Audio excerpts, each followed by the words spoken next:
जिस ड्रिंक के बारे में बात करने वाले हैं उसे सबसे पहले जर्मनी में बैन कर दिया गया था। इसकी वजह थी कि ये ड्रिंक सबको पीछे छोड़ते हुए कम समय में बहुत ही आगे निकल गई। इसके अलावा कई सारी बड़ी कंपनियां इस ड्रिंक कंपनी के विरोध में खड़ी हो गई, ये कहकर कि ये एनर्जी ड्रिंक बहुत ही खराब मटेरियल के साथ बनाया जा रहा है और इसे पीने से तरह तरह की बीमारियां भी हो सकती हैं। साथ ही ये भी दावा किया गया कि इस ड्रिंक में बुल की चर्बी मिलाई जाती है, इसीलिए इस ड्रिंक का नाम रेड बुल रख दिया गया। पर इस बात में कितनी सच्चाई है, आइए वीडियो में जानते हैं। चैनल पर नए हैं तो वीडियो को लाइक करके चैनल को सब्सक्राइब कीजिए और आप लोग अपने फेवरेट ड्रिंक का नाम कमेंट सेक्शन में जरूर बताएं। आज से 48 साल पहले यानी 1976 में रेड बुल बनाने की शुरुआत की गई। इसको थाईलैंड के एक छोटे से गाँव के अंदर चेलियो वोविद्या नाम के एक इंसान ने बनाया था। दरअसल चेलियो वोविद्या बैंकॉक के अंदर एक कंपनी चला रहे होते हैं जिसमें वो ICE हॉकी टीम और 5 प्रोफेशनल फुटबॉल टीम जैसी बड़ी कंपनियों के मालिक होते हैं। उस समय थाईलैंड में खुद का एनर्जी ड्रिंक का प्रोडक्शन नहीं हो रहा होता है बल्कि अदर देशों से इंपोर्ट किया जाता था और उस समय जापान की एनर्जी ड्रिंक लिपोविटान डी थाईलैंड में अपना कदम जमाई हुई थी।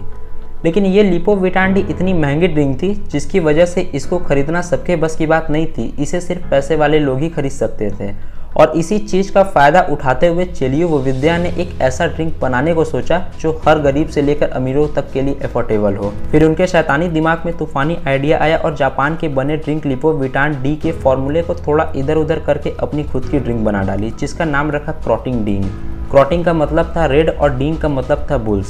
शुरुआती दौर में इस ड्रिंक पर किसी की नज़र नहीं पड़ रही थी क्योंकि उस वक्त जापान सहित और भी देशों की ड्रिंक थाईलैंड में बिक रही थी। उसके बाद 1987 में क्रोटिंग डींग ड्रिंक का नाम बदलकर डायरेक्टली रेड बुल रख दिया गया।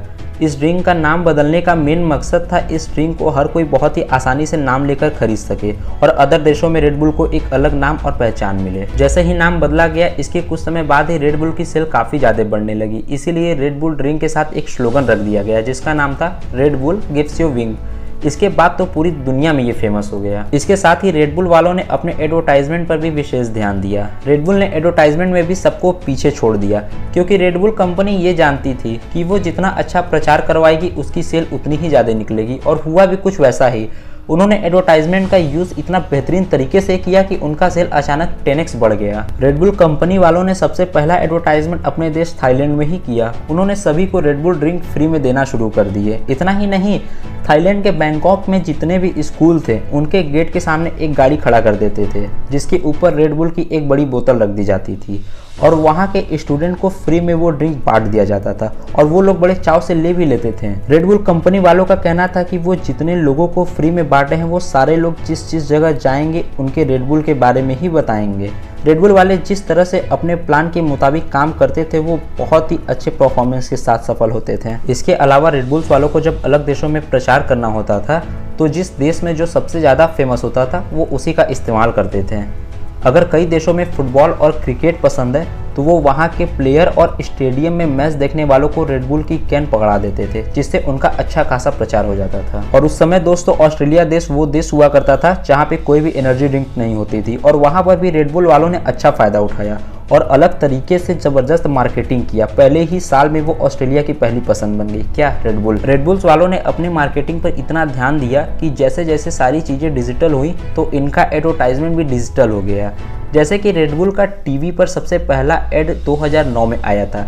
एक पक्षी उड़ रहा होता है जो नीचे चल रहे व्यक्ति पर पुप्स कर देता है, जिसके बाद वो व्यक्ति जेब से रेड बुल निकालकर पीने लगता है और हवा में उड़कर उस पक्षी पर सुसु कर देता है।